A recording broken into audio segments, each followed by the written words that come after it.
ఏపీలో senior most లీడర్లు ఎంతో మంది ఉన్నారు.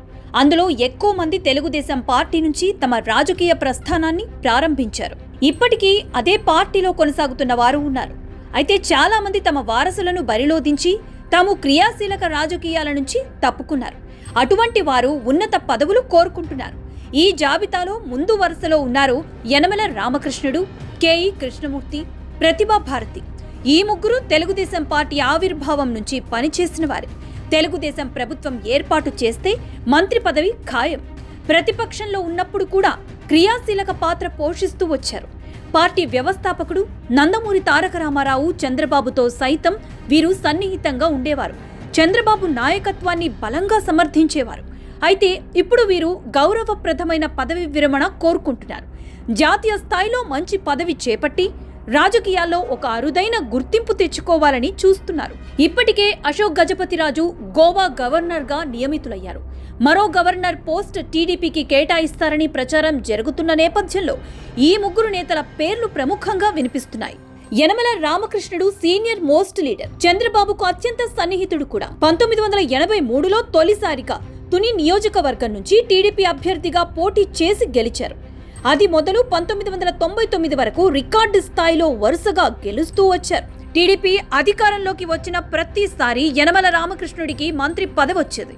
1994లో మాత్రం యనమల రామకృష్ణుడు శాసనసభ స్పీకర్గా వ్యవహరించారు. ఆ సమయంలోనే తెలుగుదేశం పార్టీలో సంక్షోభం ఏర్పడింది.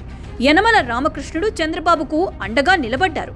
చంద్రబాబు ముఖ్యమంత్రి అయ్యేందుకు దోహదపడ్డారు. అందుకే చంద్రబాబు యనమల రామకృష్ణుడికి ప్రాధాన్యత ఇవ్వడం ప్రారంభించారు. 1999లో తన క్యాబినెట్లోకి తీసుకుని ఆర్థిక మంత్రి పదవి కేటాయించారు. 2014లో ఎమ్మెల్సీగా ఉన్న యనమలను మంత్రివర్గంలోకి తీసుకుని ఆర్థిక శాఖను కేటాయించారు. అయితే ఈసారి ఆయనకు ఎటువంటి పదవి లేదు. ఉన్న ఎమ్మెల్సీ పదవి కూడా లేకుండా పోయింది. ఈ తరుణంలో యనమల రామకృష్ణుడికి రాజ్యసభ పదవి ఇస్తారని తెలుస్తోంది. వచ్చే ఏడాది రాజ్యసభ పదవులు ఖాళీ కానున్నాయి. తప్పకుండా ఆయనకి పదవి వరించే అవకాశం ఉంది. కేఈ కృష్ణమూర్తి రాయలసీమలో బలమైన బీసీ నేత. తెలుగుదేశం పార్టీ ఆవిర్భావం నుంచి పనిచేస్తూ వచ్చారు. టీడీపీ రాజకీయాలను తనదైన శైలిలో పోషించుకుంటూ ముందుకు సాగారు.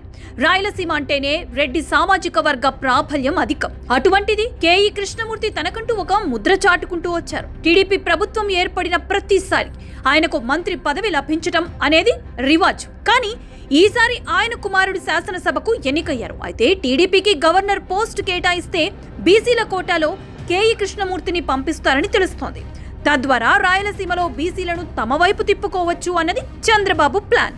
మరోవైపు గవర్నర్ పోస్ట్ కి ప్రతిభా భారతి పేరు ప్రముఖంగా వినిపిస్తోంది. తెలుగుదేశం పార్టీ నుంచి రాజకీయాలు మొదలుపెట్టారు ప్రతిభా భారతి. 1983 ఎన్నికల్లో టీడీపీ అభ్యర్థిగా పోటీ చేసి గెలిచారు.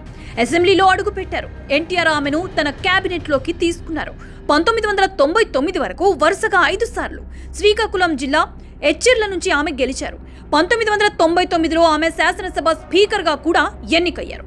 ఏపీ నుంచి శాసనసభ స్పీకర్గా ఎన్నికైన తొలి మహిళగా ఆమె గుర్తింపు సాధించారు. ప్రస్తుతం ఆమె కుమార్తె గ్రీష్మ టీడీపీ ఎమ్మెల్సీగా ఉన్నారు. కేంద్రం గవర్నర్ పోస్ట్ ఇస్తే ప్రతిభా భారతికి కేటాయిస్తారని ప్రచారం నడుస్తోంది. ఆమె సీనియర్ నాయకురాలతో పాటు ఎస్సీ సామాజిక వర్గానికి చెందిన నేత.